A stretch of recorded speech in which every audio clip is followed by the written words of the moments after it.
L-Akwarjum Nazzjonali ta' Malta bħalissa huwa vojt min-nies u mill-attività. Iżda l-attività fost il-ħaddiema tal-post ma waqfitx, fosthom iż-żamma tal-post u tal-ħut. Dan iċ-ċentru jirrikjedi proċess li jżomm għaddej id-diversi akwarji u tankijiet tal-ilma mimlija diversi speċi ta' ħut differenti. Iltqajna ma' Mark Patch mill-Akwarjum Nazzjonali ta' Malta li spjegalna uħud mill-affarijiet li jridu jsiru bħala rutina. Tieħu darba f'ġimgħa jittestjaw l-ilma, jittestjaw is-salinity, jittestjaw l-ilma il-kwalità u eżatt kif kienet meta tal-ġimgħa ta' qabel biex ma jkollniex problemi għax inkella inti once li għala problema fl-ilma hija taffettwa l-ħut.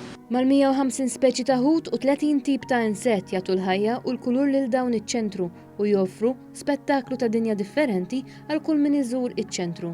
Anke għandek ħut tropikali jiklu ikel differenti, għandek oħrajn li jiklu jinnaf squid, gambli u ovvjament tittoqgħod attent li titma' l-ħut kollu. Huwa proċess delikat u ħafna xogħol.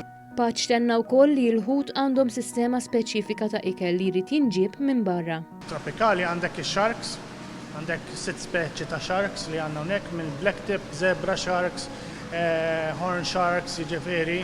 U ovvjament għandek l-ispeċi lokali li nsibu fil-lokal. Patch tenna li l-ħidma u l-manutenzjoni ta' dan iċ-ċentru se sservi ta' preparazzjoni għal meta tgħaddi l-pandemija u bekk l-akwarjum ikun lest jilqa' bosta Maltin u Għawċin u turisti mill-ġdid.